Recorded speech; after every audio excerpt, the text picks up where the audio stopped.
दिल्ली की हवा में घुलता जहर अब सरकार के लिए सबसे बड़ी चुनौती बन चुका है। रिपोर्ट्स बताती हैं कि सर्दियों में करीब 23% प्रदूषण सिर्फ वाहनों से होता है।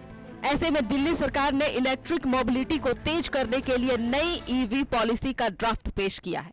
इस 4 साल की नीति का मकसद साफ है, प्रदूषण कम करना, साफ परिवहन को बढ़ावा देना और पेट्रोल डीजल पर निर्भरता घटाना। ईवी पर रोड टैक्स और रजिस्ट्रेशन पूरी तरह माफ। दोपहिया ईवी पर 30,000 तक सब्सिडी, ई ऑटो पर 50,000 तक की मदद, इलेक्ट्रिक ट्रक पर 1 लाख तक सब्सिडी, पुरानी गाड़ी स्क्रैप करने पर मिलेगा इंसेंटिव। 2030 तक क्लीन और ग्रीन दिल्ली का लक्ष्य। नई पॉलिसी के तहत इलेक्ट्रिक वाहन खरीदने वालों को बड़ा फायदा मिलेगा।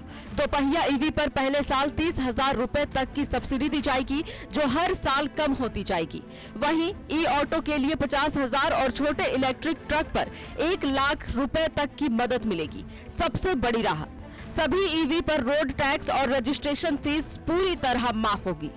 पुरानी और प्रदूषण फैलाने वाली गाड़ियों को हटाने के लिए स्क्रैपिंग इंसेंटिव भी दिया जाएगा। BS4 या उससे नीचे के वाहनों को स्क्रैप करने पर दोपहिया से लेकर कार और ट्रक तक अलग अलग आर्थिक मदद मिलेगी। इसका सीधा मकसद है पुरानी गाड़ियों को सड़कों से हटाकर साफ तकनीक को बढ़ावा देना। सिर्फ वाहन ही नहीं, इंफ्रास्ट्रक्चर पर भी खास जोर दिया गया है। चार्जिंग और बैटरी स्वैपिंग नेटवर्क को मजबूत करने के लिए दिल्ली ट्रांसको लिमिटेड को नोडल एजेंसी बनाया गया है।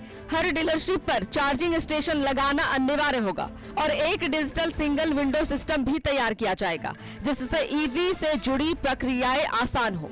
नीति में भविष्य की तैयारी भी साफ नजर आती है।